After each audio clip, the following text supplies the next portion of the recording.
Hello YouTube, give me a flake man here with an apology to the following young lady. Let's just say lady. Alesha, her name is Angie DJ Music, and her real name seems to be Alesha. I'm sorry, I forgot if it's Alesha, I think it is. But anyway, it's been so long. She made a video to me about 2 weeks ago, I think, and I went off to vacation, and I didn't get a chance to respond to her questions, and I just want to apologize. I'm sure, another young lady made a video asking me questions, and I answered almost within 48 hours, and this one I meant to do the same, but I didn't. Alesha, I'm sorry.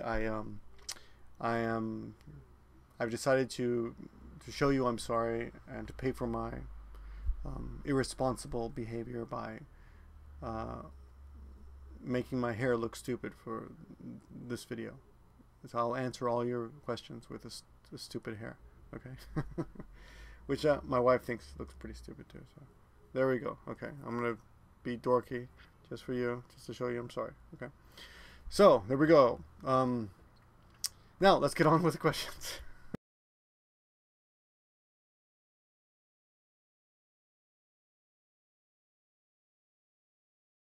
I have 6 questions that I was wondering if you could answer.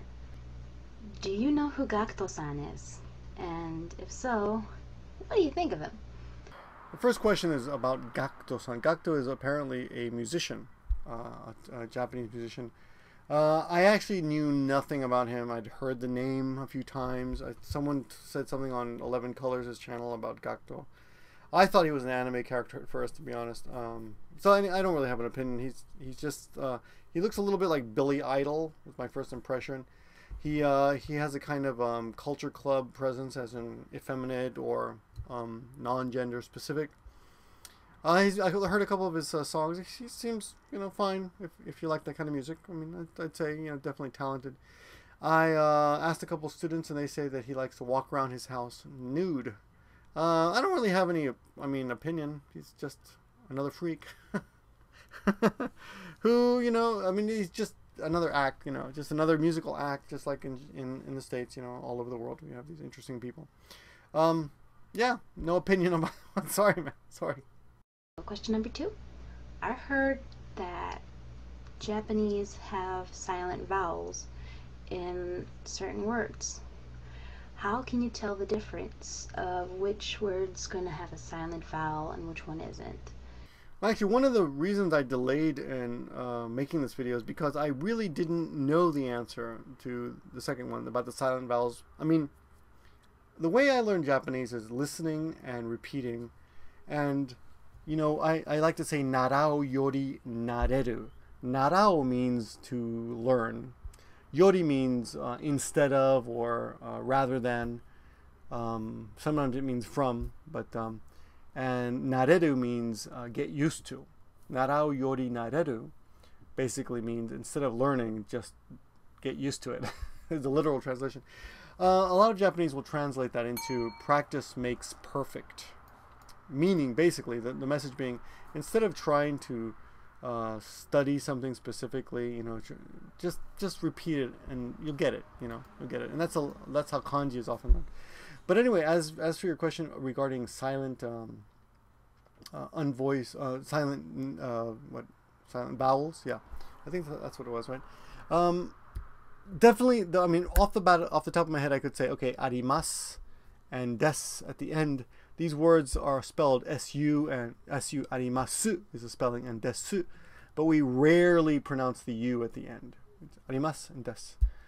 There are also some examples. I did some reading, actually. I did some research on this, and there are also some examples of I guess u in between consonants. And this is what I'll just read what I have, and I put it in the sidebar too. The Japanese I and u are only silent if they occur between 2 unvoiced consonants. For example, K, S, T, C, H, H, F, and P, or at the end of a few certain words. So unlike English, you very rarely have to guess how Japanese words are pronounced, and that's true. The only thing you have to really watch out for when you're trying to pronounce Japanese correctly is to not go up and down. Try to keep your voice flat. But all the vowels will basically be pronounced the same or not at all. So and you know what? When you're angry, you will hear people say arimasu or desu, yeah, hai so desu. And you'll hear a little bit of a kick at the end, but even then I wouldn't say it's really su. It's not desu and arimasu. It's not u, it's su. Another example that I read about, but I never noticed, was kuchi. It's kuchi. And some foreigners, I guess, will pronounce it kuchi. But it's really kchi, kchi, you know? So there's another example. And another one was like futari, which means two, or two, yeah, two, futari, or futatsu. Futatsu is another good example. So between the F and T, futatsu, you don't really say futatsu, you say futatsu, futari, right? Tachiskumi, I don't know what that word is, but anyway, these are some examples I came up with. So basically, my advice to you is do your best to listen to native Japanese speakers, you know, and just watch whatever TV shows or TV commercials here on YouTube, or you know, whatever you can get your hands on. Be careful of anime and manga, and well, manga doesn't speak, but be careful of anime because they have some, you know, like Koichi Ben said a long time ago. Do you really want to teach English using Daffy Duck or Donald Duck or that kind of, you know, any kind of cartoon characters? And people don't speak that way. So that would be my advice regarding silent vowels. I will put some links or some notes in the sidebar. You can read them yourself. But nothing I really would worry about too much. The big ones are arimasu and des at the end of words. Ikimasu, any mas word. Ikimasu, tabemasu. It's not masu, it's just s, you know. Alrighty? Hope that helps. Question number 3. Do the Japanese discriminate on size? And by size I mean I'm a plus size girl. Would they treat me any different because I'm plus size, or would it just be I'm a Westerner? Do Japanese discriminate on size? Doesn't everybody? I mean, not to be a jerk, but keep my retarded hairdo here. Yeah, Japanese discriminate on size. Even I'm considered fat, and I got a bit of a, you know, I could lose 3 kilograms probably, you know, and I'd be in great shape. But I mean, the other thing, I mean, we have different bodies, you know. I mean, I'm an average sized American, but in Japan I'm fairly large, you know. I'm just under 6 feet, and I'm at 180 pounds or so. 22% body fat, you know. I don't know. I've got a scale. I'm not like anal or anything, but you know, yeah, I'd probably considered chubby by quite a few Japanese, you know.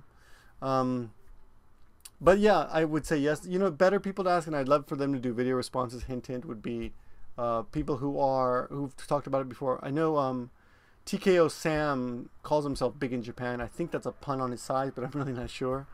The other one is and he's a big guy, you know, but he's one of the happiest people I've met ever. Seriously. So if Japan discriminates, you know, on size, then it's surely not getting to TKO Sam, and hopefully it shouldn't be a reason to avoid coming to Japan. Definitely. I will say that I've seen quite a few. You call yourself a plus size girl.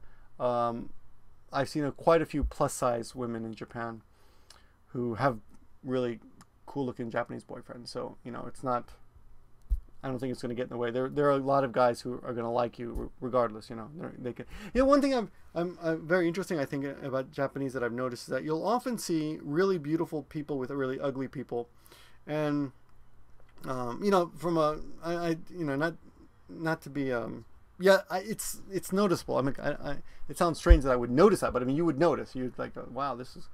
But the interesting thing is, I think that while Japanese are very stylish and fashionable, and they also are able to look past, you know, the shallow beauty thing. You know, they can look. Of course, they have a tendency, just like every human being is. You know, like a race is shallow, right? Like, oh, he's fat, and they'll talk about, oh yeah, you Americans are fat. You know, yeah, I've heard that all the time.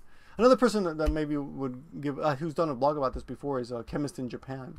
So maybe, you know, I don't know if they'll see this. I'll put their names in the links. Maybe they can talk about it. But I don't know if I'm the right person to ask. I'm sure I'm a little bit overweight, but I wouldn't call my, I don't have like a, it's nothing I ever wondered about. Like, oh my God, I wonder if I'd be more popular or get better, you know, whatever, get better jobs or whatever if I were thinner, you know.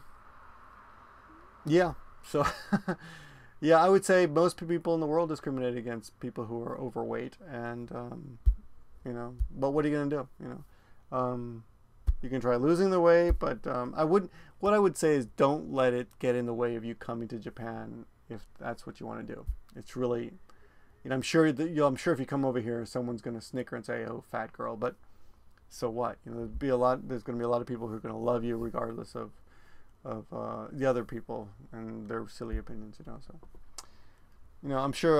Yeah. Well, I mean, there's other things to worry about. I think rather than wonder, I think Western girls have more of a problem dealing with, and I'm not even sure this is true either. But it being sexualized. You know, people think that they're easy, you know, slutty, love sex. You know, more sexually liberal that way. I don't know. You know.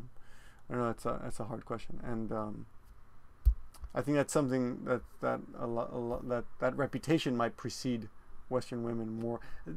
Part of that is because of the sex industry that a lot of Western women actually take part in. A lot of Russian girls come over and become not all of them, but a lot of them become hostess girls, and a lot of them go out with rich Japanese guys, and it's kind of a status symbol to have a Western girl on your arm. So you're going to have that too, you know.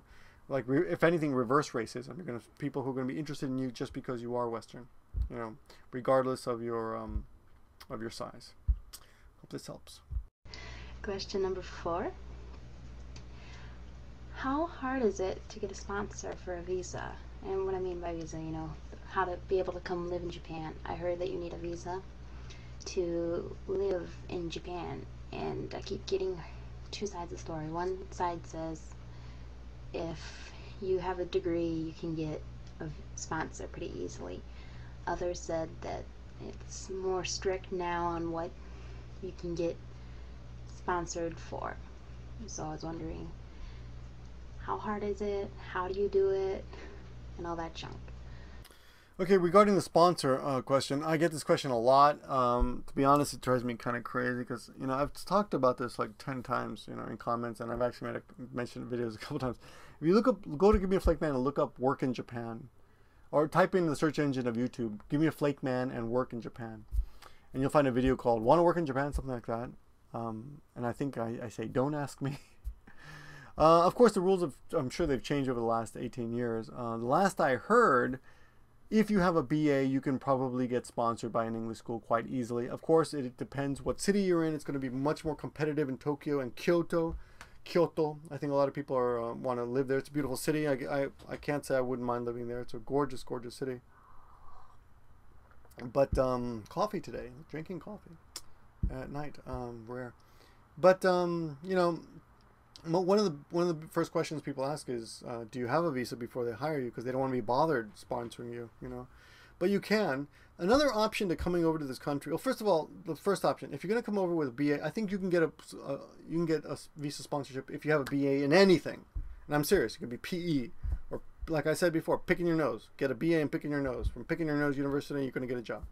They don't care. It's just a formality. Of course, I have a degree in English literature, a minor in psychology, film, but you know, it didn't help. All they cared was, do you have a BA? And the fact that I have a BA in English is probably rare, but I don't think it helped me at all. That's number one. And if you do come over and you don't have a sponsor yet, come over with about $3,000. Get yourself into some gaijin friendly house, some place that rents by the week or something. There are places like that. You have to find them on the internet. And start knocking on doors. There's probably a municipal office. We have an international center here in Nagoya. They probably have something like that in Tokyo, where they'll give you a list of all the schools, and they're very friendly and helpful towards foreigners who are looking for jobs like that. And you just got to go and cold call. You know, that's what you got to do. I did that. That's how I find my job. You know, And I didn't come at the bubble. I came after the bubble, after the big, economic boom it was dying down. It was on its way down. So yeah. Another interesting thing is there used to be a law that you had to get. So come over with about $3,000 and ready to wait. Look for a job, knock on doors for a couple of weeks. You're gonna have to pay first month's rent and everything and all that crap. The other thing was, there used to be a law that made employers pay a minimum of $250,000, 250,000 yen a month, which is about $2,500 a month. But I believe that law was recently changed in the last 3 years now, and I don't think there's a minimum anymore. It's whatever the market demands, right? So I know that some schools are offering as little as $2,000 a month, but it's not grueling work. Honestly, it's like being an English teacher can be one of the most brainless jobs you've ever had, because a lot of the bigger schools, they'll just supply you with a textbook and say, go in there and read this to the kids and make them do this. Or not even kids, like adults. You're teaching to adults a lot of times, so you do not need Japanese to teach. By the way, let me say this again, because I get this question all the time. You can be a moron, and I honestly mean that. You can be the biggest loser in the world if you speak English and you can dress yourself fairly decently. You get your shoes on the right foot. You can probably get a job over here at an English school, and you can be a terrible representative of your country, because that's one reason they, if they do, yeah, okay. There are, of course, Westerners here who give their countries bad reputation, and yeah, of course, that's why there are some Japanese who can't stand Westerners because of that. I've never had any personal problems, but anyway, that's really another topic. So, okay, on to the next question. All right, and number 5. Are there still businesses out there, or a lot of them, that have Eastern style toilets? I mean, the ones that are on the floor where you have to hover over? Or are they starting to get more Western style toilets?